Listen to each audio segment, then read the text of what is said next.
So we are back.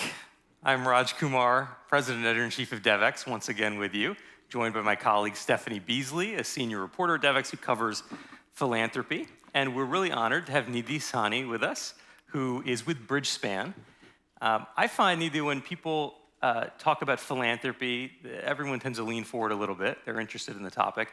People in the know, when they hear Bridgespan, they really lean forward, because you guys are at the center of this industry in so many ways as advisors to some of the biggest, most influential foundations in the world. It's probably easier to list the ones you don't work with than the ones you work with. But briefly, Bridgespan is known certainly for working with the Gates Foundation. Your CEO is now on their independent advisory board, with Mackenzie Scott, with just about every major foundation in the world. You lead the US practice, you're a partner there. You personally worked with Rockefeller, Ford, Premji. You have an incredible background in South Asia, Southeast Asia, and Africa. So we're really honored to get a few minutes with you today to talk about where philanthropy is heading, and particularly this idea of trust-based philanthropy that you at Bridgespan are really focused on. So maybe we could just start there, and Stephanie and I will bounce off of each other here a few questions. What is trust-based philanthropy, and why should the folks here at Devex World be paying attention to it? I have two mics. Is this working? It's working. Perfect. It's wonderful to be here and to be part of this in-person engagement. So first of all, thank you all for organizing this, and to all the people behind the scenes. And thank you for all the conversations that happened all day today. It was so energizing. I was telling someone it was my plant-based chicken soup for the soul. Even before we talk about trust-based philanthropy, I think just a few things that I want to echo some themes that have happened that I think are really important context for that is, I think what we've all observed is this enormous increase in wealth. Over the last 2 years, wealth accrues wealth. And we've seen that happen even despite, the potential recession or the signs that we are seeing. People have accumulated a lot of wealth, and giving hasn't kept up. Giving has gone up by some measures, perhaps 5% across the board, and wealth has accumulated over 50%. And so I think the context of all this is that a lot more we are hoping will be given to the social sector. And when we talk to philanthropists, and I believe them when they say they actually do want to invest in social change. They want to invest in long-term transformative change. And so then what's holding them back, right? And I think one of the things that's holding people back is this idea that they want to really understand problems and spend time getting it right, because this fear of getting it wrong. And I think that's where trust-based philanthropy comes in brilliantly, because what trust-based philanthropy tells you is that actually you don't need to have the answer. And in fact, for some problems, you cannot have the answer because you do not have the lived experience. You have not been in the context. You have not faced the oppression. So actually, it is, in some cases, arrogant to think you're going to have the answer, and the answer lies outside your walls. And you need to be able to trust others who have the lived experience of the problem and the lived experience of the solution to guide the way, and you need to follow, and you need to resource them. So I think that's where trust-based philanthropy comes in. And sometimes unhelpfully, it gets pegged against strategic philanthropy. And I think we and a lot of people in trust-based philanthropy would agree that trust-based philanthropy is actually very strategic. It's really a matter of whose strategy are you resourcing? Are you resourcing the donor's strategy, or are you resourcing the leader on the front line strategy? They're both strategies, and they're both strategic. And so I think that's one difference in trust-based philanthropy and what might be called the traditional philanthropy, which is also important and has a space, and that's why we have Gavi and some really important institutions we spoke about, because that is also needed in this sector. But it is this resourcing of community-based organizations when you believe others have the solution. So I think that's one difference in who has the solution. I think the other area where it's different is this trust that the leaders who are in the work know how to use those resources. And so trust-based philanthropy often comes as unrestricted funding. And what that says is that the world you're navigating is shifting. And so we are not going to assume that you know today exactly what's going to happen tomorrow and exactly what's going to happen the year after that. And what we are also going to not assume is that you only need to fund a program, right, a narrow program to create the change, because much like in the private sector, We want organizations to fund their leaders, get the best talent, have the infrastructure to scale and have unicorns. Similarly, in the social sector, your organization's strength is as important for your change as is your everyday work, and you will decide what that everyday work is. So that's the other difference, it's unrestricted.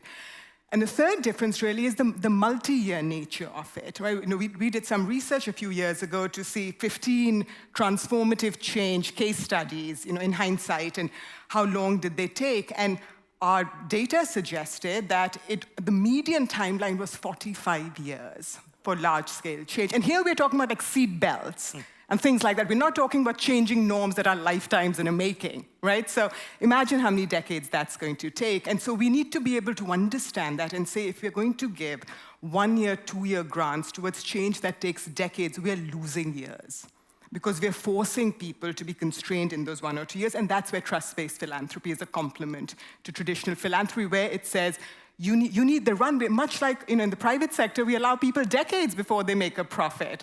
And we throw billions, tens of billions into it because we have eyeballs. And that's our measure of momentum. And so how do we convert to measures of momentum and see the long-term nature? So there are multiple ways in which they differ, and already exciting ways. Stephanie, my guess is some of the community-based organizations in the crowd might be wondering if they dozed off and are dreaming, because this sounds pretty amazing. Yeah, I would say so. I am curious. You mentioned the fact that the giving didn't seem to be keeping par with the growth in wealth, and I'm wondering if it's your sense then if trust-based philanthropy as a movement is growing. As you've mentioned before, it's not new, but is it growing, and where are you seeing it growing? What are the implications? Yes, so again, I think I'll start with what you said, Stephanie. It's not new, right? I think we've had, especially a lot of, we did recent research on feminist movements and feminist funds. You've had people like Global Fund for Women. You've had people for Urgent Action Fund doing trust-based philanthropy. They've given the blueprint. What now we are hearing is a lot of people with platforms and helpful platforms talking about it and really picking up that mandate and doing it, which we find really exciting. So where we're seeing momentum, we saw over the last 2 years, I think 800 plus institutional funders and funders removed restrictions from their grants during COVID because we realized it was urgent, and this time the problem was in our homes as well, and so we didn't want to delay, and we wanted to get the money out there, and we're hoping that stays. You've got foundations like Forward Build, who've put $2 billion towards funding in a trust-based way. You've mentioned Mackenzie Scott, you have Jack Dorsey, other high net worth individuals. And really excitingly, I think, you've got these funds, collaborative funds, again, following in the footsteps of those that I mentioned, that are aggregating capital. And so what that's allowing, I hope to see more of, having high net worth individuals, where many of them, especially next gen, don't want to build large institutions. They want to be able to give in an efficient and effective way. What collaborative funds can allow philanthropists to do is to transfer that trust and decision-making, seed that power to funds who've actually spent years developing the capabilities, developing the relationships to be able to do trust-based philanthropy from there on out. Maybe groups like Co-Impact you're referring to. Groups like Co-Impact, groups like Black Feminist Fund that gives 8-year grants. These are groups that are doing sourcing in multiple languages. You've got Adelgib in India. There are multiple exciting aggregated funds coming.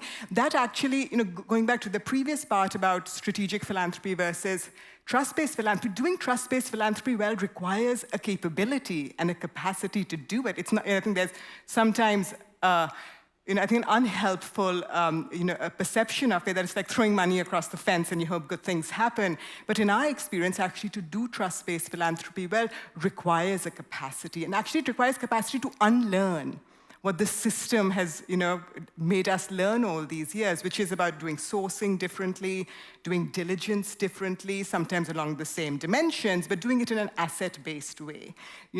Going out in multiple languages to do your sourcing so you can do it, measuring very differently, so you're expanding your view of what good looks like and how to measure momentum as opposed to just short-term outcomes. You might need special capabilities to do trust-based philanthropy, but surely you don't need, let's say, the 1,700 employees at the Gates Foundation headquarters, right? It's a much scaled down version of Yeah, because philanthropy. you're not trying to become an expert, right? You're very quickly saying that, actually, I'm not going to develop the internal capability to learn over years about a problem and then give. What you're saying is, no, I'm going to do, and I'm going to learn after that or alongside that, and I'm going to learn with others who have already spent decades sometimes. Like, we had wonderful panelists here. We started with Kennedy over here, who his work, like there is very little I or anyone sitting in New York or the West Coast can actually spend time learning what Kennedy has experienced, right? And what it takes to have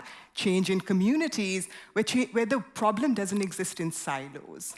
Right? And so they are able to work across silos in an intersectional way. And when you have the resources, you're actually able to address the full complexity of the problem. And sometimes, one of the constraints of traditional philanthropy has also been this working in silos, which then you kind of miss solutions that actually cut across silos. And some of the root causes of a lot of the problems, you're going to hear about democracy soon, right? Like some of the root causes of all our problems actually cut across silos. Right, and I think that came up earlier when we were talking on the Women in Philanthropy panel just about gender equity and climate change and connecting all of those. Exactly. If you think about climate change, right? Women are 14 times more likely to die in a natural disaster than men. How can you not take a gender lens to that problem?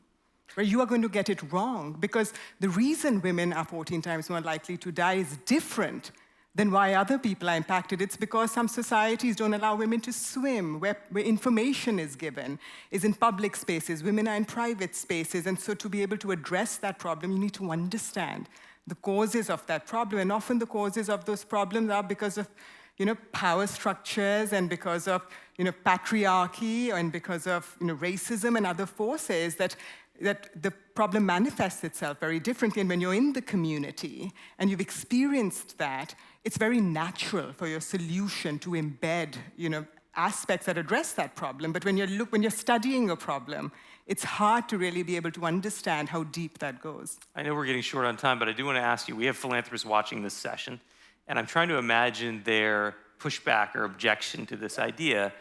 And I could see some saying, well, there's only so many of these community-based groups. There's only so many Kennedy O'Days, and some of them have gotten very large checks from Mackenzie Scott. Is there really more room for the next 5 or 10 billionaire philanthropists to come and write large checks to community-based groups? Do they have the quote-unquote absorptive capacity, which I know is a favorite term of yours? Tell us why or why not. So I'd say yes, there is a lot of room. Absorptive capacity is a donor problem, not a nonprofit problem. We did work on just feminist movements, and we think feminist movements can absorb up to 6 billion more in the next 4 years, more than what they're getting, not including what they're currently getting. And I would say that is true for many organizations. Collaborative funds, those that focus on gender, again, we looked at it, they can absorb 10x.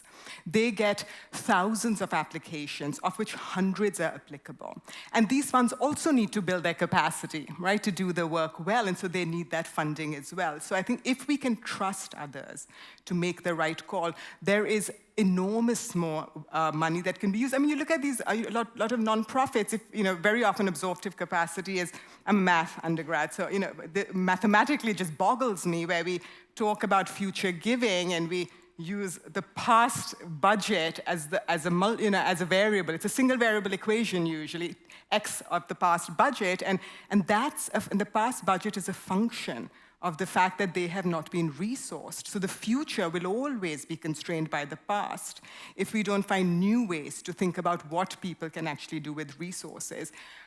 In a lot of conversations, we've seen that if organizations were to only do the essential bare minimum of paying their staff what they actually want to pay their staff so they can attract the talent they need, developing the systems they want, building a strong organization, you might not change your programmatic work at all and still just be able to double or triple your budget, because the current budget just is not even representative of what is needed to do the work. And so my pushback to those donors is that I'm not sure any startup they ever invested in said, sorry, I can't take your money, don't know what to do with it, right? I mean, we always find there's always more to do, and in the same way, there is enormous amount of work to be done. We are living in a world with compounding crises, and we have to trust people on the front lines to do what needs to be done for this work, and we need people working at the grassroots that are closest enough to the problem and understand it, and if they have the resources, they will create, and they've already done it without the resources. They're out there doing the work, and imagine what we can have happen if they had the resources. I think, unfortunately, we have run out of time, but I would just say, if there is going to be a revolution in philanthropy, I think we know who the leader of the revolution is likely to be. Thank you very much. On that note, I will say, everyone here, and I speak for Bridgespan, we have learned and unlearned with everyone else in this sector. We have learned a lot with people like Global Fund and the feminist movements and a lot of the social entrepreneurs here, where we were behind the curve on some of these things. And I am so grateful to everyone who has taken the time and the burden sometimes to actually be able to help us learn and, more importantly, help us unlearn. And I hope we continue to do that. Thank you for taking the time to be with us today. Thank you, Nidhi Sanhi and Stephanie Beasley. Thank you.